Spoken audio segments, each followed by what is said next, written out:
Good morning all aspirants. आज जो हम टॉपिक करने वाले हैं वो टॉपिक है आपके पृथ्वी की गतियां। आज का जो अपने टॉपिक रहने वाला है वो टॉपिक कौन सा है? आपके मोशन ऑफ द अर्थ, यानी पृथ्वी की गतियां।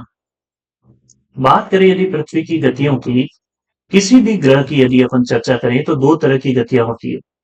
किसी भी ग्रह की यदि अपन बात करें तो कितने तरह के मोशन होते हैं उसमें? दो। कितने तरह की गतियां होती है? दो। पहली गति कहलाती है आपकी रोटेशन और दूसरी गति कहलाती है रिवोल्यूशन। यानी हम बात करें तो पहली गति कहलाएगी आपकी घूर्णन और दूसरी गति कहलाएगी आपकी परिक्रमण। परिक्रमण। चलिए, हम जो ये एनसीईआरटी कंप्लीट कर रहे हैं आपकी, ये आपकी यूपीएससी और स्टेट पीसीएस के एग्जाम के लिए बहुत ही ज्यादा बेनिफिशियल रहने वाली है। इसको हम नोट्स के फॉर्मेट में और कंप्लीट कर रहे हैं ताकि आपको ये पता रहे कि इसमें से कौन से नोट्स आपको बनाने हैं और किस तरह से उन नोट्स को प्रिपेयर करना है। तो पहले जो है मैं आपको बेसिक बता देता हूं जो हमने अब तक पढ़ा है और फिर अपन उससे आगे चलेंगे। चलिए, तो बढ़ते हैं। जो हमने अब तक पढ़ा है उसको एक बार जो है अच्छे से रिवाइज कर लेते हैं ताकि फिर अपने को इस टॉपिक के अंदर कोई दिक्कत ना आए। अपना टॉपिक है पृथ्वी का सामान्य परिचय, जिसमें देखिएगा यदि अपन बात करें पृथ्वी के शेप की तो पृथ्वी का शेप कैसा है? आपका जियोइड शेप है। कैसा शेप है? जियोइड। अब ये जियोइड शेप कैसा होता है? तो बात करें यदि जियोइड शेप की तो हमने देखा था कि अर्थ जो है पूरी राउंड शेप में नहीं होकर, अपनी जो अर्थ है पूरी राउंड नहीं होकर कैसी है आपके, तो ये जो है पोलर रीजन पे तो थोड़ी फ्लैटर्ड है और इक्वेटोरियल रीजन में इसमें बल्ज आया हुआ है। इक्वेटोरियल रीजन में इसमें क्या आया हुआ है? बल्ज। आ रही बात समझ में यहाँ तक की? यानी इसका विषुवत रेखीय जो प्रसार है वो ज्यादा है और इसका जो ध्रुवीय प्रसार है, ये जो ध्रुवीय व्यास है, पोलर डायमीटर है, ये क्या है? कम है। और इस तरह की जो शेप है, इस तरह की शेप को हमने क्या नाम दे दिया? Geoid shape. या फिर इसको हिंदी में और क्या कह दिया? जियोइड। चीजें आ रही समझ में यहाँ तक की? तो ये पृथ्वी की आकार के बारे में वर्णन करता है और ये आकार वाला काम जो है हम पिछले चैप्टर के अंदर पढ़ चुके हैं। बढ़ते हैं आगे। देखिएगा इसका आकार कैसा है? जियोइड। और आकार के आधार पर कौन सा ग्रह है? ये पांचवा। और वहीं सूर्य से दूरी के अनुसार ये कौन से नंबर पर आता है? तीसरे नंबर पर आता है। सूर्य से दूरी के अनुसार ग्रहों का क्रम कौन सा हो जाएगा? ये तीसरा। सूर्य और पृथ्वी के बीच की दूरी कितनी है? 15 करोड़ किलोमीटर। या फिर आपको जो है ये आंकड़ा देखने को मिलेगा 14.98 करोड़ किलोमीटर। 14.98 करोड़ किलोमीटर, या इंग्लिश में हम इसी को कह देते हैं 150 मिलियन। हमारी बात समझ।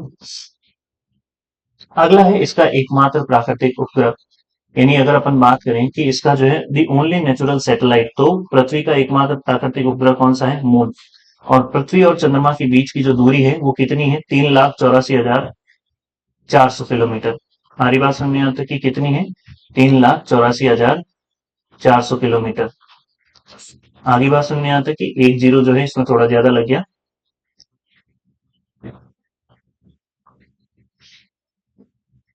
ठीक है, एक जीरो इसमें थोड़ा ज्यादा लग गया, इसको अपन हटा देते हैं। 3,84,000 किलोमीटर जो है ये अर्थ और आपकी जो है किसकी डिस्टेंस आ जाती है? मून की डिस्टेंस। और इसका 2/3 भाग जो है वो किससे घिरा हुआ है? जल से। इसलिए हमने इसको क्या नाम दे दिया? नीला ग्रह या blue planet. Because 2/3 of its surface is covered with water, it is called blue planet. तो यहाँ तक की चर्चा जो है आप लोगों को अच्छे से समझ में आई होगी क्योंकि इसको हमने पिछली क्लासों में भी पढ़ा था। फिर देखिए पृथ्वी का जो अक्ष है एक काल्पनिक रेखा है जो इसकी कक्षीय सतह से 66.5 डिग्री का कोण बनाती है। वह समतल जो कक्ष के द्वारा बनाया जाता है उसे कक्षीय समतल कहते हैं। आरिवासन, the axis of the earth which is imaginary line makes an angle of 66 degree with its orbital plane. आरिवासन में यहाँ तक कि ये अपने को क्या बता रहा है कि जो अपनी पृथ्वी है, आरिवासन में यहाँ तक कि ये जो अपनी अर्थ है, हमने क्या किया? एक इमेजिनरी ये लाइन खींच दी बिल्कुल सीधी और हमने जो है इस पे एक 90 डिग्री का कोण ये डालने की कोशिश करी। अब ये जो है अपनी अर्थ जो है वो टिल्टेड है अपनी, तो वो टिल्टेड कितनी है? चीजें ही समझ में आता कि अपने से क्या पूछा जा रहा है कि जो अपनी अर्थ है वो टिल्टेड है, तो अपनी अर्थ जो है वो टिल्टेड है कितनी? तो अपनी अर्थ जो टिल्टेड है वो है 23.5 डिग्री। कितनी है? 23.5 डिग्री टिल्टेड है। ये मान लो एक इमेजिनरी लाइन है, ये इस तरह से। तो अपनी अर्थ जो है वो टिल्टेड कितनी है, तो ये जो एंगल बन रहा है कितना बन रहा है, 23.5 डिग्री का। और वहीं अगर अपन बात करें टोटल, हमारी बात सुनने, इसका जो कक्षीय समतल है यानी ऑर्बिटल प्लेन जो है वो कितने डिग्री का एंगल क्रिएट करता है, तो ये पूरा एंगल क्रिएट करता है 66.5 डिग्री का। चीजें आई समझ में। चल, इसके बाद में यदि अपन बात करें, इन दोनों फोटोज को ध्यान से देखिएगा। ठीक है, अर्थ जो है वो अपने कितने डिग्री टिल्टेड है, तो ये जो है आपको इसका टिल्ट बता रहा है कि ये जो टिल्ट है वो कितना है, 23.5 डिग्री का। कितना है, 23.5 डिग्री का। ये जो है इमेजिनरी लाइन होगी, और इस इमेजिनरी लाइन के साथ में जो है कितने डिग्री का ये टिल्ट आता है, तो ये टिल्ट आपकी कितना आ रहा है, ये टिल्ट आ रहा है आपकी 23.5 डिग्री का। ठीक है, लेकिन अगर अपने से पूछा जाए ये जो ऑर्बिटल प्लेन है इसका, इसका जो कक्षीय समतल है वो कितना है, तो आप कितना बताओगे, 66.5 डिग्री। अगर कोई आपसे पूछे अर्थ अपने एक्सिस पर कितनी झुकी हुई है, एक्सियल बेंडिंग कितनी है इसकी, अक्षीय झुकाव कितना है, अगर आपसे पूछ ले एक्सियल बेंडिंग अक्षीय झुकाव, तो इसका अक्षीय झुकाव तो कितना बताओगे, तो अक्षीय झुकाव बताओगे 23.5 डिग्री। और अगर पूछ ले इसका कक्षीय झुकाव, ऑर्बिटल बेंडिंग, ये 66.5 डिग्री। ठीक है, बढ़ते हैं आगे। पृथ्वी सूर्य से प्रकाश प्राप्त करती है, और पृथ्वी के आकार गोले के समान, ध्यान से देखना ये लाइन, के समान होने के कारण, इसलिए इसकी सिर्फ एक समय में सिर्फ इसके आधे भाग पर ही सूर्य की रोशनी प्राप्त होती है। ये लाइन क्या कहना चाह रहा है अपने को समझना, कि जैसे आपका ये सूर्य है और ये अपनी अर्थ है, तो जो हिस्सा सूर्य के सामने होगा, लाइट केवल उसी हिस्से पे पड़ेगी कि नहीं पड़ेगी, तो आप कहोगे बिल्कुल इसी हिस्से पे ही लाइट पड़ेगी। हमारी बात सुन, ये यहां तक जो मान लो ये जो लाइन है यहां पर होगा दिन, क्योंकि लाइट पड़ रही है, और यहाँ क्या होगी, रात। ठीक है, तो वो लाइन जो कि दिन और रात को सेपरेट कर रही है, ऐसी एक जो ये लाइन है जो दिन और रात को सेपरेट कर रही है, इसको कहते हैं सर्कल ऑफ इल्यूमिनेशन, क्योंकि ये पूरी अर्थ पे ऐसे गोल खींचा जाएगा, सर्कल ऑफ इल्यूमिनेशन। इसके इस तरफ क्या होगा, दिन, और इसके इस तरफ क्या होगी, रात। तो ये जो सर्कल ऑफ इल्यूमिनेशन है, या इसी को अपन क्या कहते हैं, प्रदीप्त वर्त। प्रदीप्त वर्त। तो कोई आपसे पूछ ले सर्कल ऑफ इल्यूमिनेशन या प्रदीप्त वर्त क्या होता है, तो वह वर्त जो पृथ्वी पर दिन और रात को क्या करता हो, बांटता हो। तो यहां देखना कि सूर्य के आगे वाले भाग पर, सूर्य की ओर वाले भाग में तो दिन होगा, और जबकि दूसरा भाग जो सूर्य से दूर होता है वहां रात होती है। और ग्लोब पर वह वर्त जो दिन तथा रात को विभाजित करता है उसे प्रदीप्त वर्त कहते हैं। हमारे पास में ये जैसे गोला है, ये जो सूर्य, ये अपनी पृथ्वी है, तो जो हिस्सा सूर्य के सामने ये वाला हिस्सा है, तो यहाँ तो क्या है, दिन, यहाँ तो क्या हो गया, दिन, और इसके पीछे क्या हो जाएगी, रात। तो ये जो लाइन है जो दिन और रात को सेपरेट कर रही है, इसी लाइन को अपन क्या कहते हैं, प्रदीप्त वर्त कहते हैं। The earth receive light from sun due to the spherical shape of the earth, only half of its get light from the sun at a time. ठीक है, the portion facing the sun experience day, while the other half away from the sun experience night. The circle that divides the day from night on the globe is called circle of illumination. इसको अपन क्या कहते हैं, circle of illumination के नाम से जानते हैं। Clear होगा मेरे ख्याल से यहाँ तक आपको। नेक्स्ट देखिए। ठीक है, ये फोटो आपको अच्छे से समझ में आ रहा होगा। यहाँ इस फोटो को ध्यान से देखिए आप, ये अर्थ है अपनी टिल्टेड, ये अर्थ अपनी कैसी है, टिल्टेड है।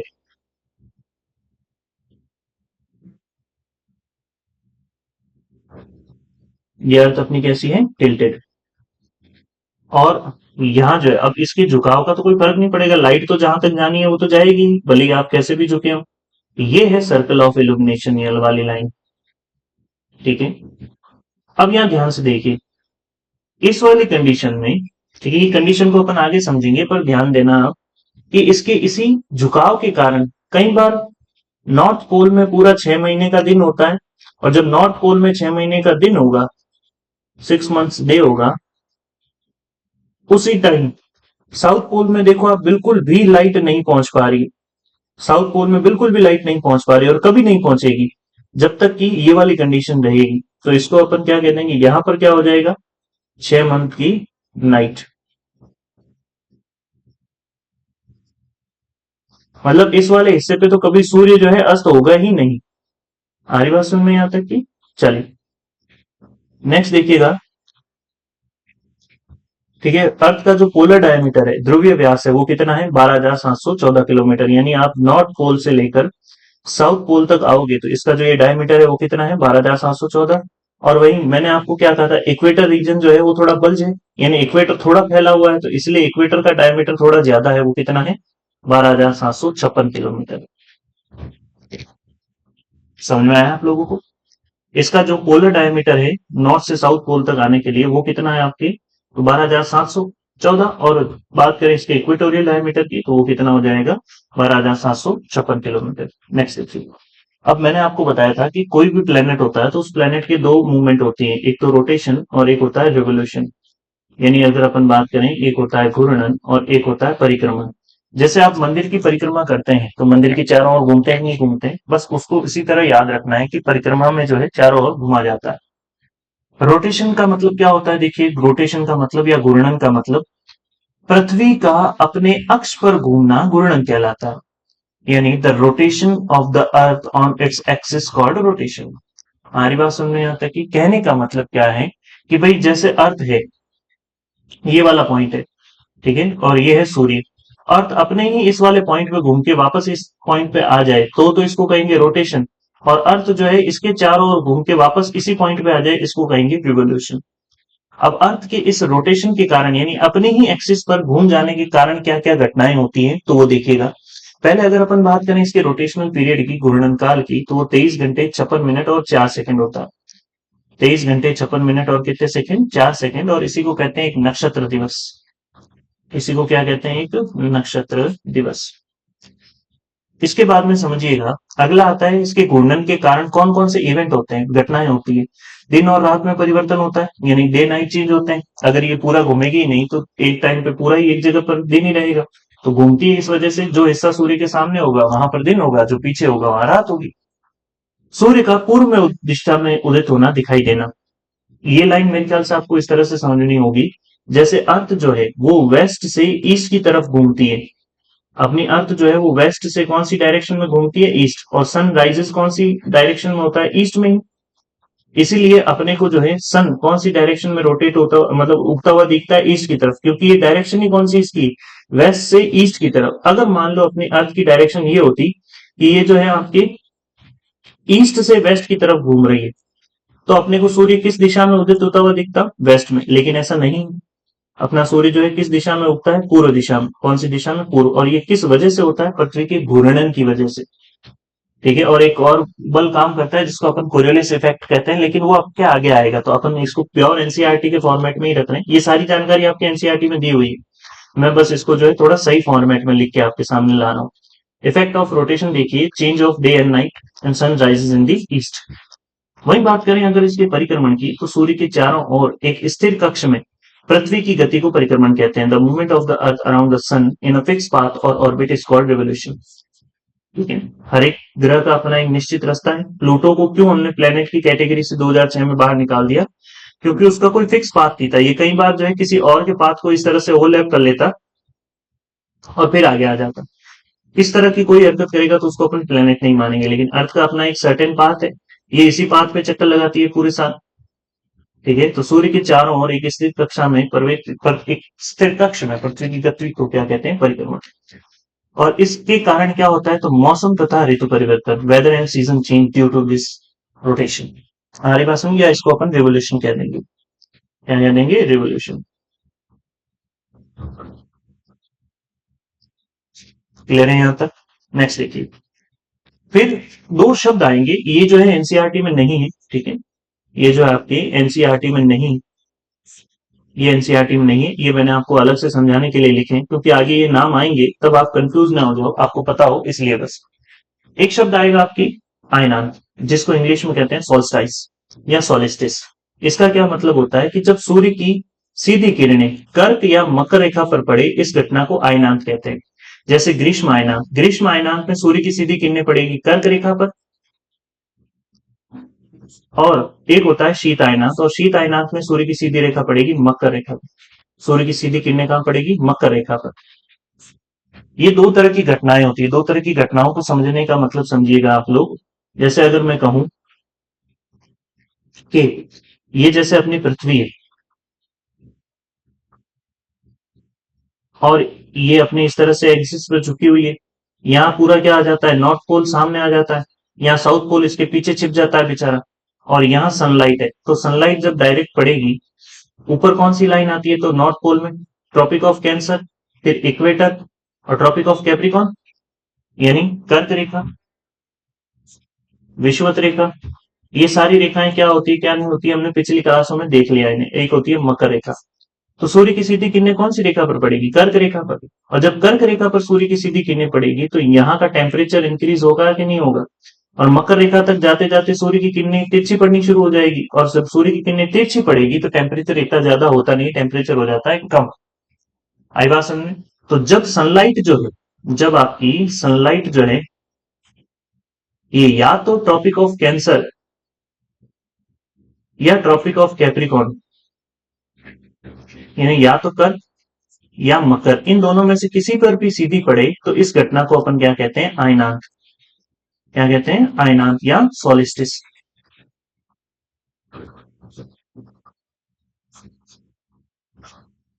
ठीक है। जब कर्क यानी नॉर्थ पर पड़ेगी तो इसको अपन कहेंगे ग्रीष्म, यानी अपने यहां पर जब गर्मी पड़ेगी। और जब ये जो है ट्रॉपिक ऑफ कैप्रिकॉर्न पे सीधी पड़ेगी तब इसको अपन कहेंगे शीत, विंटर। ठीक है, देखिएगा। और एक नाम आता है आप लोगों के लिए, वो आता है विषुव। एक नाम जो आपके लिए आता है वो नाम कौन सा आता है आपका? विषुव। ये विषुव का क्या मतलब होता है? तो देखिएगा, विषुव यानी इसको अपन कहते हैं इक्विनॉक्स। जब सूर्य की सीधी किरणें विषुवत रेखा पर पड़ती है, इस घटना को विषुव कहते हैं।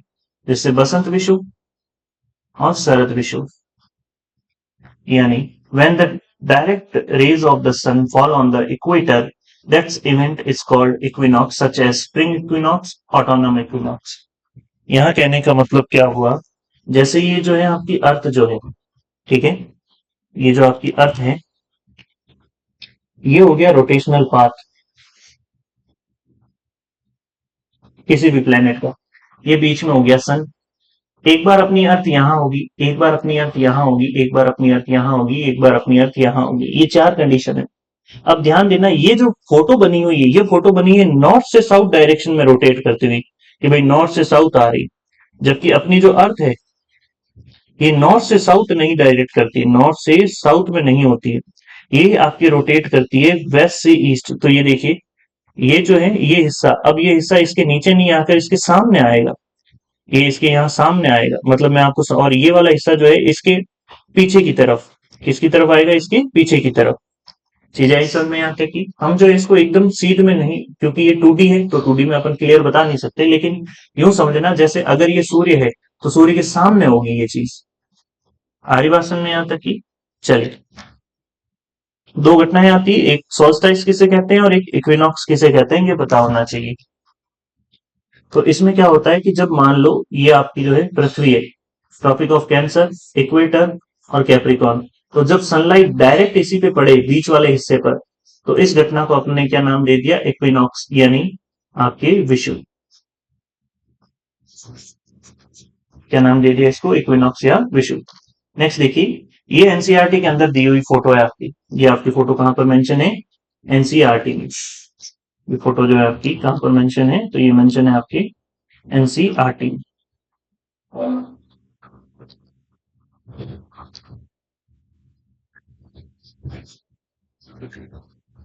इसमें देखिएगा, पृथ्वी की परिक्रमण एवं ऋतुएं। अब चार कंडीशन अपने को दिखाई गई है इसमें, ध्यान से देखना। पहली कंडीशन क्या है? उत्तर आयनांत। ये देखो शब्द आपको दिख रहे हैं, आयनांत। फिर है दक्षिण आयनांत। तो इसमें देखो, जब ये उत्तर आयनांत लिखा हुआ है तो उत्तर आयनांत का मतलब क्या है? कि कर्क रेखा पर सीधी पड़ रही है। और कर्क रेखा कौन से गोलार्ध में? उत्तरी गोलार्ध में, नदन हेमिस्फेयर में। इसलिए उत्तरी गोलार्ध में ग्रीष्म ऋतु है। और इसी समय कब? 21 जून को ही दक्षिणी गोलार्ध में क्या होगी? शीत ऋतु, क्योंकि यहाँ सूर्य की किरणें सीधी नहीं पहुंच पा रही।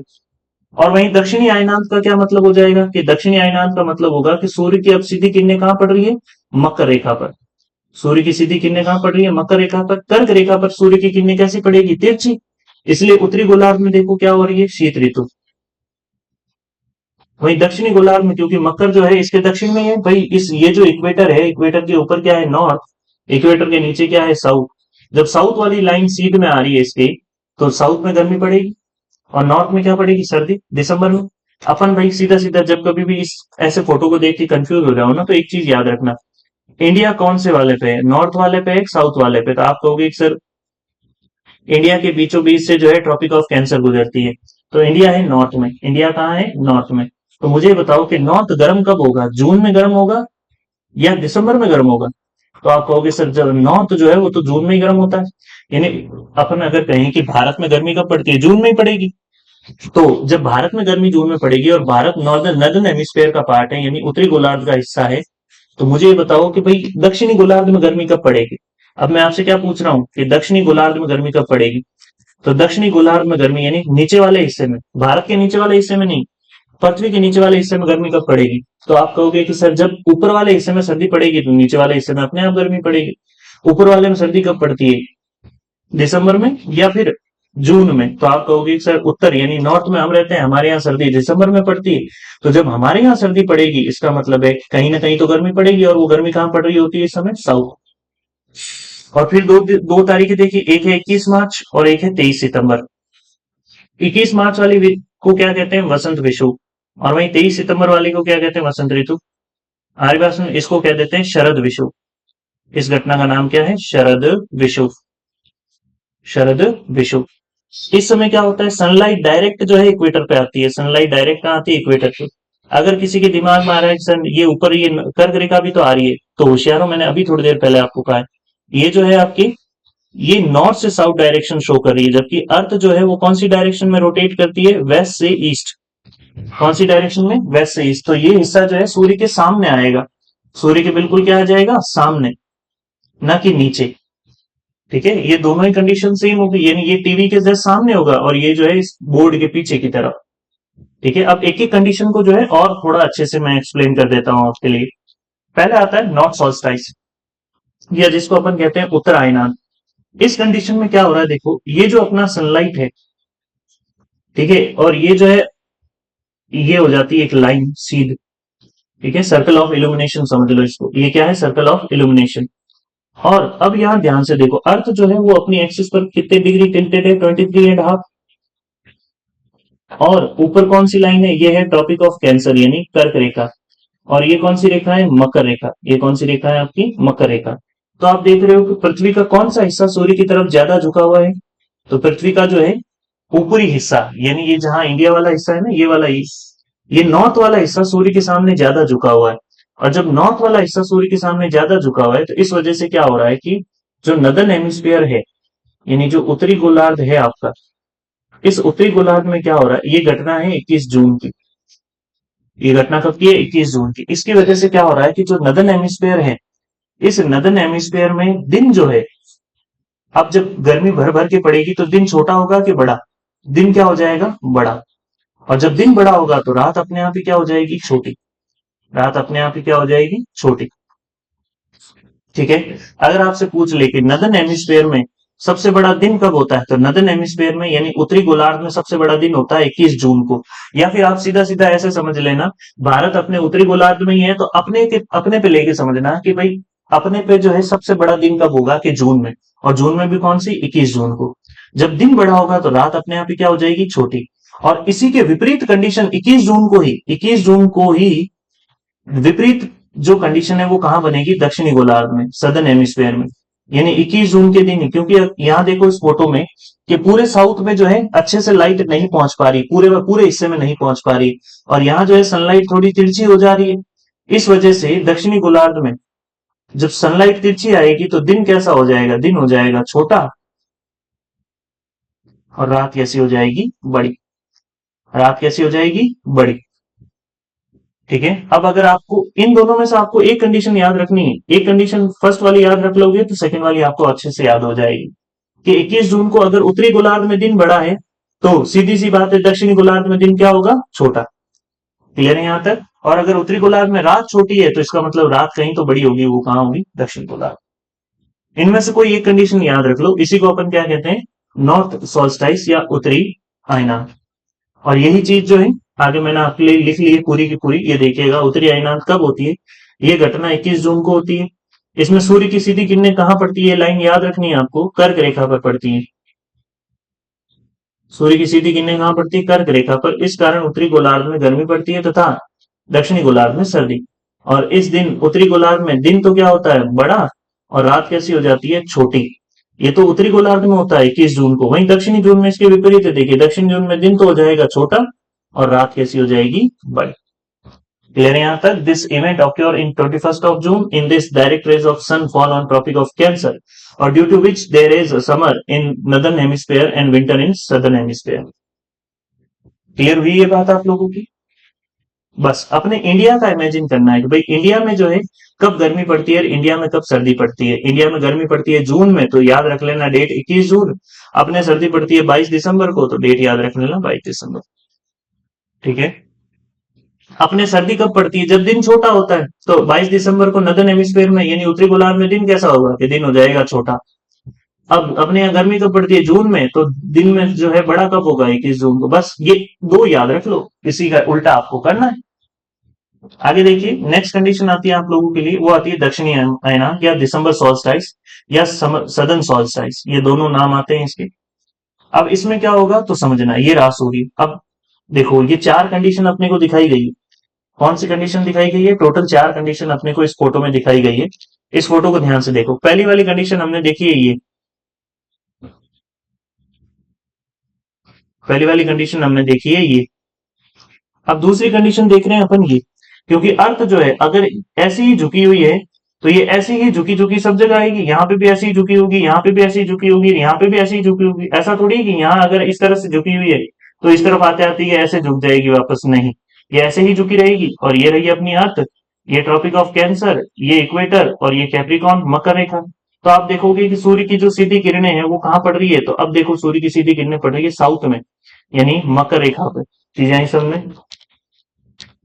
तो अब देखना, जैसे मान लो ये सूर्य है यहाँ पर और पृथ्वी जो है ये आ गई इस तरफ, तो इस तरफ क्या हो रहा है कि नॉर्थ वाले पे तो इतनी ज्यादा लाइट पहुंच नहीं रही है, ठीक है, लेकिन ये जो साउथ वाला हिस्सा है ये बहुत ज्यादा लाइट रिसीव कर रहा है, बहुत ज्यादा क्या कर रहा है, लाइट रिसीव कर रहा है। और इस वजह से क्या हो रहा है, देखो ये सदर्न हेमिस्फीयर देखो पूरा लाइट वाले इलाके में आ गया, दक्षिणी गोलार्ध पूरा लाइट वाले इलाके में आ गया, मतलब यहाँ कभी रात होगी ही नहीं। तो यहाँ 6 महीने क्या रहता है, दिन। 6 महीने क्या रहता है, दिन। और अब देखो नॉर्थ वाले में, नॉर्थ वाले में देखो क्योंकि ये सर्कल ऑफ इल्यूमिनेशन आ गया, यानी इससे आगे जो है कभी भी लाइट जाएगी नहीं, या तो ये घूमेगी तब कहीं लाइट जाएगी, लेकिन आप देखते हो कि इसको लाइट पहुंचती ही नहीं।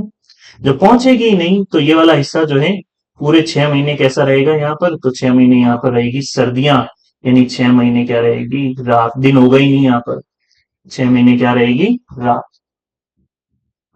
क्लियर है यहाँ तक। आगे देखिए, तो जब ये दक्षिण में जो है लाइट रिसीव कर रहा है तो उस वजह से होगा क्या, तो उस वजह से दो कंडीशन बनेगी आपकी। दो कंडीशन कौन कौन सी, तो देखना, दक्षिणी अयनांत वाली कंडीशन जो है ये कंडीशन होती है आपकी 22 दिसंबर को। कब की होती है, 22 ऑफ दिसंबर। ये सारी चीजें एनसीईआरटी में मेंशन है, ये सारी चीजें जो है आपके एनसीईआरटी के अंदर मेंशन है। ठीक है। इसमें क्या होगा देखो, दक्षिणी अयनांत वाली कंडीशन में एक तो नदर्न हेमिस्फीयर यानी उत्तरी गोलार्ध में क्या होगा, और एक होगा सदर्न हेमिस्फीयर यानी दक्षिणी गोलार्ध में क्या होगा। यदि बात की जाए उत्तरी गोलार्ध की और यदि बात की जाए दक्षिणी गोलार्ध की, तो देखिएगा उत्तरी गोलार्ध में दिन कैसा हो जाएगा, तो दिन हो जाएगा आपके छोटा, और रात कैसी हो जाएगी, तो रात हो जाएगी बड़ी। क्योंकि अपने यहाँ दिसंबर में सर्दियां पड़ती है और हम कहा है, नॉर्थ में, क्योंकि सनलाइट डायरेक्ट आ नहीं रही अपने पे। और सदर्न हेमिस्फीयर में क्या होगा, सदर्न हेमिस्फीयर में हो जाएगा दिन बड़ा और रात छोटी। और यहीं से ये क्वेश्चन बनता है, अपने यहाँ पर क्रिसमस कब आता है, या पूरी दुनिया में क्रिसमस कब मनाया जाता है, 25 ऑफ दिसंबर। तो जब 25 दिसंबर होता है तब अपने यहाँ तो क्या होती है, सर्दियां। अपने यहाँ क्या होती है, सर्दियां। लेकिन जो कोई कंट्री यहां पर होगी, हमारी बात सुनने, इस वाली लाइन पे होगी, तो यहां पर क्या होगी, आपकी गर्मियां। तो एक सवाल पूछा जाता है कई बार कि किस स्थान पर गर्मियों में क्रिसमस मनाया जाता है। तो गर्मियों में क्रिसमस कौन सी जगह पर मनाया जाएगा? जहां सनलाइट डायरेक्ट पहुंचेगी, यानी जो कि ट्रॉपिक ऑफ कैप्रिकॉर्न पर आएगा, यानी जो देश मकर रेखा पर आएगा। आ रही बात समझ में? चलिए, इसी को जो है आगे आपके लिए लिख लिया। ये घटना 22 दिसंबर को होती है। इसमें सूर्य की सीधी किरणें कहां पड़ती है? मकर रेखा पर। ये ध्यान देने वाली बात है। इस कारण उत्तरी गोलार्ध में सर्दी पड़ती है तथा दक्षिणी गोलार्ध में गर्मी। और जहां उत्तरी में सर्दी पड़ेगी तो दिन अपने आप ही क्या होंगे? छोटे, और रात कैसी हो जाएगी? बड़ी। दक्षिणी गोलार्ध में दिन कैसा हो जाएगा? बड़ा, और रात कैसी हो जाएगी? छोटी। बस इंडिया को इमेजिन करके और आप ये जो चीज है आसानी से कर सकते हैं। और ये इवेंट जो है ये कब होता है? 22 in this the direct rays of sun fall on tropic of Capricorn, due to which there is winter in northern hemisphere and summer in southern hemisphere. आगे देखिए, अब आता है इक्विनॉक्स। अब कौन सी कंडीशन आती है? इक्विनॉक्स। इक्विनॉक्स में क्या होगा? तो इक्विनॉक्स में सेम दो कंडीशन बनेगी। जब अर्थ जो है वो सूर्य के सामने हो, बिल्कुल सामने, तब इसके झुकाव का कोई फर्क नहीं पड़ेगा। तब इसके जो है झुकाव का क्या होगा? कोई फर्क नहीं पड़ेगा। सनलाइट डायरेक्ट किस पे पड़ेगी? बीच वाले हिस्से पे। ठीक है, और जब बीच वाले हिस्से पे डायरेक्ट पड़ेगी तब क्या होगा? तब होगा क्या? आपके दिन और रात दोनों जगह बराबर होगी। दिन और रात क्या हो जाएंगे? बराबर बराबर। जब ऊपर वाले पे सीधी पड़ेगी तो यहाँ दिन बड़ा हो जाता है, जब नीचे वाले पे सीधी पड़ेगी तो यहाँ दिन बड़ा हो जाता है। लेकिन अब बीचों बीच पड़ रही है तो दिन और रात पूरी पृथ्वी पर क्या होते हैं? बराबर। तो अगर आपसे पूछे कि पूरी पृथ्वी पर दिन और रात कब बराबर होते हैं, तो 21 मार्च और 23 सितंबर को सूर्य की किरणें विषुवत रेखा पर सीधी पड़ती हैं, और इस कारण कोई भी ध्रुव सूर्य की ओर नहीं झुका होता है, इसलिए पूरी पृथ्वी पर दिन और रात क्या होते हैं? बराबर। और इसे क्या कहते हैं? विषुव। विषुव का मतलब ही क्या हो गया? जब सूर्य की सीधी किरणें विषुवत रेखा पर पड़े और पूरी पृथ्वी पर दिन और रात क्या हो जाए? बराबर हो जाए। डे और नाइट जो है वो क्या हो जाए? इक्वल हो जाए। On 21 March and September 23 direct rays of sun fall on equator. At this point, neither of poles is tilted towards the sun, so the whole earth experience equal days, equal night. This is called equinox. Next देखिएगा, ये दो condition है equinox की, जब sunlight direct कहां जा रही है? आपकी यहीं पर। अब देखना, सितंबर के बाद में अपने धीरे धीरे सर्दियां पड़ती हैं। सितंबर के बाद में अपने धीरे धीरे क्या पड़ती हैं? सर्दियां। इसलिए 23 सितंबर वाली कंडीशन को तो हमने नाम दे दिया शरद विषुव। शरद विषुव, ऑटोनम इक्विनॉक्स। क्योंकि धीरे धीरे सर्दियां पड़ेगी। सितंबर से दिसंबर में जाएंगे तो सर्दियां ही पड़ेगी, ऐसे याद रख लेना। और मार्च से जून की तरफ आएंगे तो गर्मियां पड़ेगी, इसलिए इसको कहते हैं बसंत विषुव। बसंत विषुव, समर इक्विनॉक्स। इसको हमने क्या नाम दे दिया? बसंत विषुव या समर इक्विनॉक्स। ये दोनों कंडीशन समझ में आई आप लोगों को?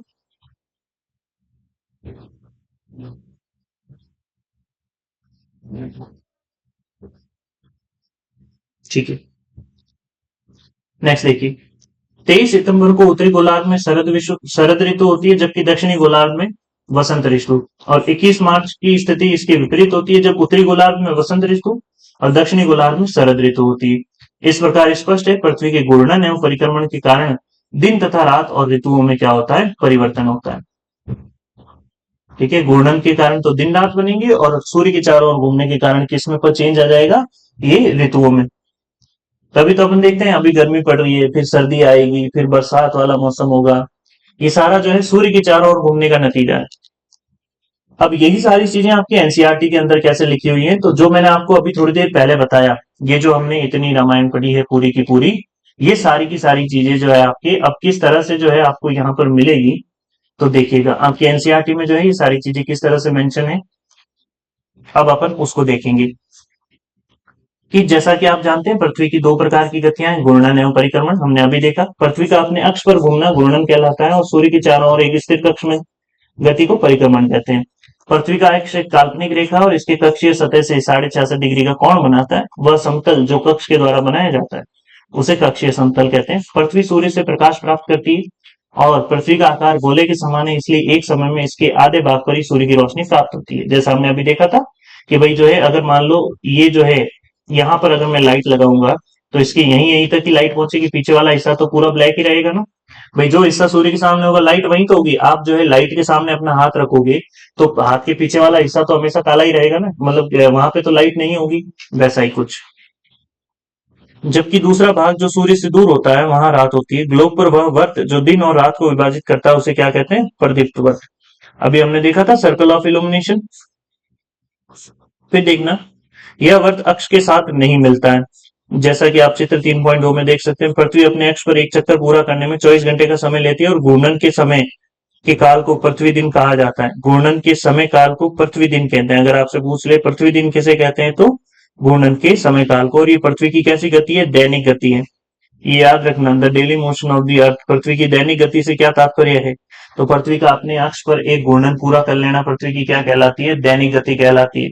ये कंफ्यूज करने वाली चीज हो सकती है कि सूर्य के चारों ओर घूमने को दैनिक गति कहते हैं, तो वो कैसी गति हो जाएगी, वो हो जाएगी वार्षिक। नेक्स्ट देखिए, अगर पृथ्वी घूर्णन नहीं करे तो क्या होगा, सूर्य की तरफ वाले भाग में हमेशा दिन होगा, जिसके कारण उस भाग में गर्मी लगातार पड़ेगी, दूसरे भाग में हमेशा अंधेरा होगा, वहां पूरे समय ठंड पड़ेगी। इस अवस्था में जीवन संभव नहीं हो पाएगा। पृथ्वी की दूसरी गति जो सूर्य के चारों ओर कक्ष में होती है उसे परिक्रमण कहते हैं। अब बता रहे हैं परिक्रमण किसे कहते हैं, क्या आप जानते हैं, देखिए प्राचीन भारतीय खगोल शास्त्री आर्यभट्ट ने बताया था कि पृथ्वी गोल है और अपने अक्ष पर क्या करती है, घूमती है। ये किसने बताया था, आर्यभट्ट ने। पृथ्वी एक वर्ष अथवा 365 से 1/4 दिन में सूर्य का चक्कर लगाती है। हम लोग एक वर्ष 365 दिन का मानते हैं तथा सुविधा के लिए 6 घंटे को इसमें नहीं जोड़ते हैं। लेकिन 6 + 6 + 6 + 6 ये 4 बार जब जोड़ते हैं तो चारों बार जोड़ने पर जो है एक लीप ईयर काउंट हो जाता है। एक क्या काउंट हो जाता है आपका, लीप ईयर, यानी जो है ये एक दिन एक्स्ट्रा हो जाता है, जिसको अपन फरवरी में जोड़ते हैं। जिसको अपन कहाँ का जोड़ते हैं, फरवरी में। यानी ये जो 2024 है ये क्या है आपका, एक लीप ईयर है। ठीक है, नेक्स्ट देखिएगा, 4 वर्षों में प्रत्येक वर्ष के बचे हुए 6 घंटे मिलाकर एक दिन यानी 24 घंटे के बराबर हो जाते हैं। इसके अतिरिक्त दिन को फरवरी महीने में जोड़ा जाता है। प्रत्येक चौथे वर्ष फरवरी माह 28 के बदले 29 का ऐसा वर्ष जिसमें 366 दिन हो उसे लीप वर्ष कहते हैं। पता लगाइए अगला लीप वर्ष कब होगा। ठीक है, पृथ्वी दीर्घ वर्ताकार पथ में सूर्य के चारों ओर चक्कर लगाती। ध्यान देना कि ये कौन सा है, इलेप्टिकल ऑर्बिट है, जिसपे अर्थ अपनी सूर्य के चारों ओर घूमती है। ध्यान दीजिए पृथ्वी पूरे कक्ष में एक ही दिशा में झुकी होती है। मैंने जैसे अभी बताया ना, ये इस तरह से झुकी हुई है, तो कहीं पे भी चक्कर लगाई तो इसी तरह से झुकी हुई होगी। यूं नहीं कि यहाँ ऐसे झुकी हुई है तो यहाँ पे ऐसे झुक जाएगी, यहाँ ऐसे झुक जाएगी, नहीं। इसका जो आपकी झुकाव होगा वो एक ही तरफ होगा। और सामान्यतः एक वर्ष को गर्मी, सर्दी, वसंत एवं शरद ऋतुओं में बांटा जाता है। ऋतुओं में परिवर्तन सूर्य के चारों ओर पृथ्वी की स्थिति में परिवर्तन के कारण होता है। ठीक है, ये ध्यान देना। अगर आपसे पूछे ऋतुएं कितनी तरह की होती है, कितनी बताओगे, 4। कौन कौन सी, गर्मी, सर्दी, वसंत एवं शरद, यानी summer, winter, spring and autumn season. Season change due to the change in the position of earth around the sun. ये सन के अराउंड पोजीशन जैसे ही चेंज होगी वैसे ही इनमें क्या आ जाता है, चेंज आ जाता है।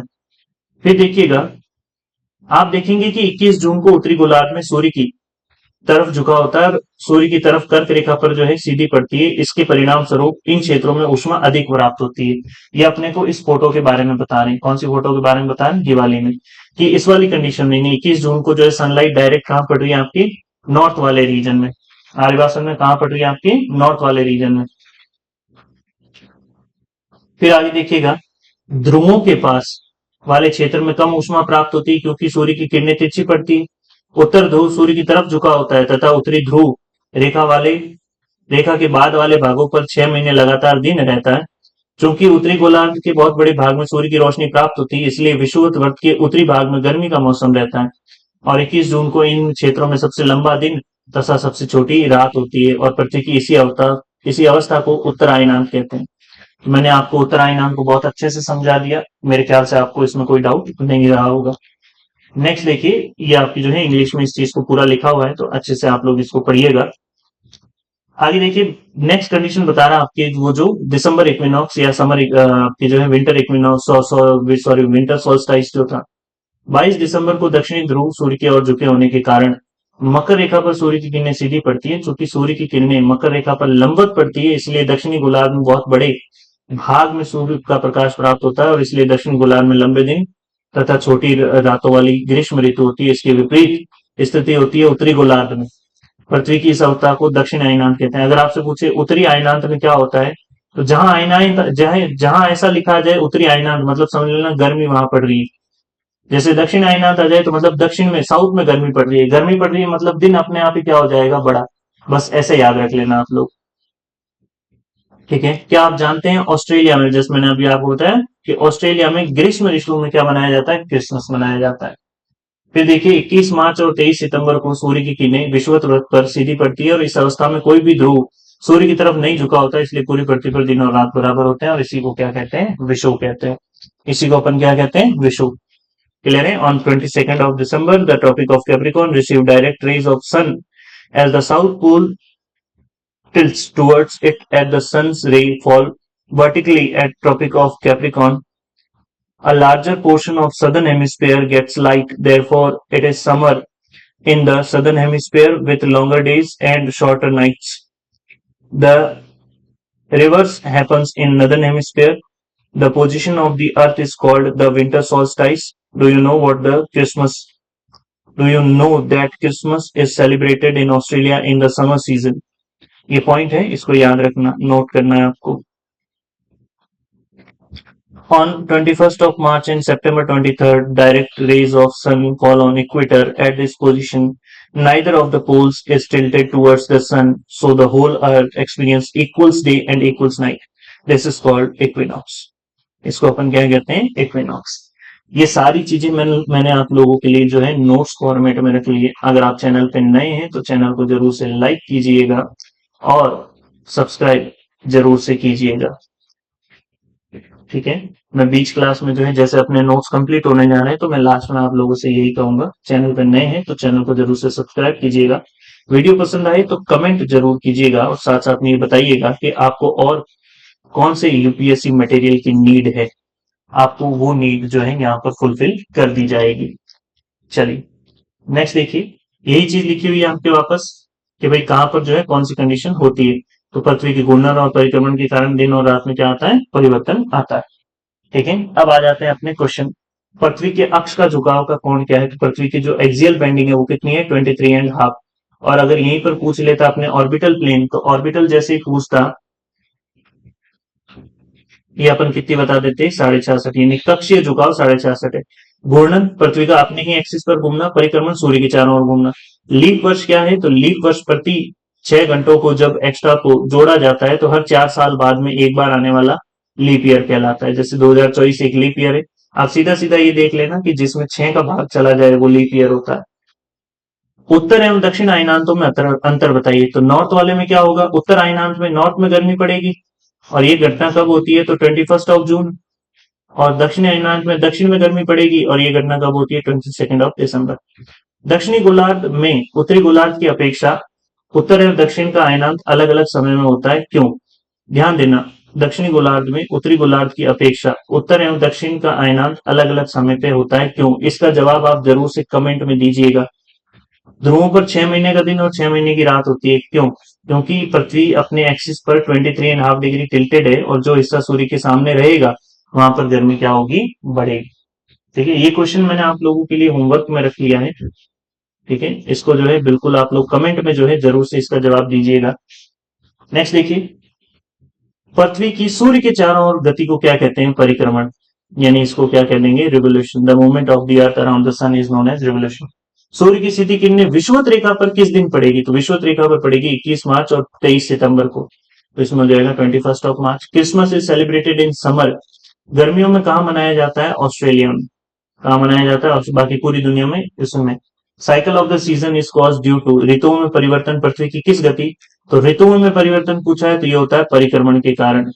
किसकी वजह से होता है, परिक्रमण के कारण। और जबकि अपनी ही एक्सिस पर घूमने के कारण कौन सी घटना होती है, तो ये घटना होती है डे और नाइट चेंज होते हैं।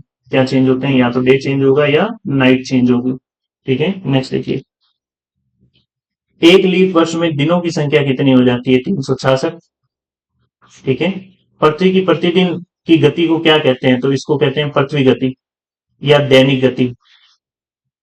पृथ्वी के सूर्य के चारों ओर जो है कौन सी कक्षा में घूमती है, तो दीर्घवृत्ताकार, या अपन इसी को कह देंगे इलेप्टिकल पाथ में। 21 जून को सूर्य की किरणें किस रेखा पर, तो कर्क रेखा पर। कौन सी रेखा पर, कर्क, ठीक है। ऋतु में दिन छोटे होते हैं, कौन सी ऋतु में दिन छोटे होते हैं, तो ध्यान देना कि उत्तरी अयनांत में या ग्रीष्म शीत ऋतु में, ठीक है। शीत ऋतु में दिन क्या हो जाएंगे, अपने आप छोटे। और लेकिन ये कहां पर कह रहा है, ये नॉर्थ में। आ रही बात सुनने, क्लियर है यहां तक? चलिए, तो इसी के साथ आज की क्लास को अपन एंड। अगर आप अच्छी लगी हो तो क्लास को जरूर से लाइक और शेयर कर दीजिएगा, और इससे आगे की चर्चा करेंगे अपन नेक्स्ट क्लास में। मिलते हैं आपसे अगली क्लास में। सभी को have a good day ahead.